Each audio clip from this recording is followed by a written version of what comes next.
Everyone, welcome back to our channel rise for excellence. आज की इस वीडियो में हम सेल साइकिल के बारे में बात करने वाले हैं। इससे पहले भी हमने जो वीडियोस बनाई हैं, होप आपने वो देखी हैं।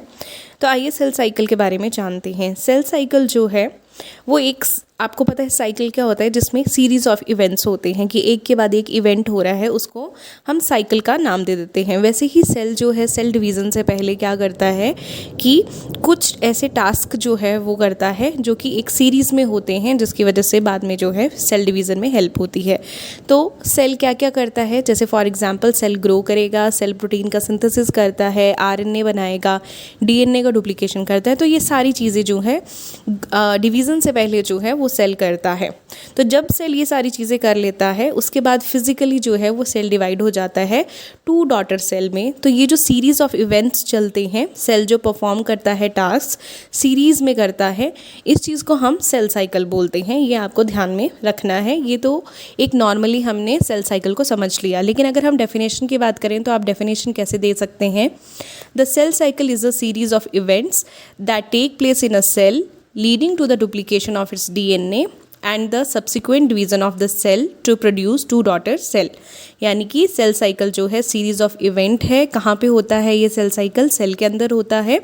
और इससे होता रिजल्ट क्या है इसका? Duplication of its DNA. और फिर बाद में क्या होता है, सेल जो है वो फिजिकली डिवाइड हो जाता है 2 डॉटर सेल्स में। नेक्स्ट हम बात करेंगे सेल साइकिल की फेजेस की। तो सेल साइकिल के 2 फेज़ होते हैं, आपको ये पता होना चाहिए। एक को बोलते हैं इंटरफेज़ और एक को बोलते हैं एम फेज़ या फिर सिंपली माइटोसिस।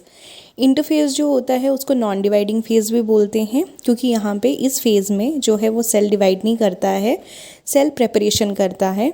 और जो एम फेज़ होता है उसको डिवाइडिंग फेज़ बोलते हैं, बिकॉज इस फेज़ में जो है वो सेल क्या करता है, डिवाइड कर जाता है। तो अभी हमने बात की कि सेल साइकिल जो है वो 2 फेजेस में होगी। एक को बोलते हैं इंटरफेज़, एक को बोलते हैं एम फेज़। अब देखो इंटरफेज़ जो है नाम से ही पता चल रहा है कि एम फेज़, एक एम फेज़ और दूसरा एम फेज़, यानी कि एक जो डिवीज़न वाला फेज़ है और दूसरा डिवीज़न वाला फेज़ है, उसके बीच में जो चीज़ें हो रही हैं उसको बोलते हैं इंटरफेज़। इंटर का मतलब ही क्या होता है, 2 चीज़ों के बीच में जो चीज़ हो रही है, ठीक है। तो इंटरफेज़ जो है उसके बारे में सबसे पहले हम बात करेंगे। तो इंटरफेज़ में क्या होता है कि इंटरफेज़ तब चालू होगा जब आपका पिछला जो है mitosis M phase, dividing phase जो है वो ख़त्म हुआ होगा, तभी इंटरफेज़ शुरू हुआ होगा, है ना। ये साइकिल की तरह एक चीज़ चल रही है कि एक फेज़ ख़त्म होगा फिर दूसरा शुरू होगा। तो जब माइटोसिस ख़त्म हो गया और सेल जो है डॉटर सेल बनेंगे, वो डॉटर सेल जो हैं वो कहाँ एंटर कर जाएंगे? इंटरफेज़ में। अब इंटरफेज़ में जब डॉटर सेल जो हैं वो वहाँ पे एंटर करते हैं, तो डॉटर सेल जो होते हैं वो साइज़ में छोटे होते हैं as comparison to mother cell. क्यों छोटे होते हैं? क्योंकि उनका जो साइटोप्लाज्म होता है वो कम होता है। तो इंटरफेज़ में क्या होता है कि सेल अपने आप को प्रिपेयर करता है सेल डिवीज़न के लिए, उसमें साइटोप्लाज्म जो है वो बढ़ जाता है। कैसे बढ़ जाता है, वो सारी चीज़ें जो हैं हम इंटरफेज़ में देखेंगे। तो इंटरफेज़ जो है वो भी फर्दर 3 फेजेस में डिवाइड होता है। First growth phase, S phase and second growth phase, ठीक है। ये आपने ध्यान में रखना है। तो इंटरफेज़ जो है वो 3 फेजेस में डिवाइडेड है। First growth phase, S phase का मतलब है synthesis phase, and second growth phase.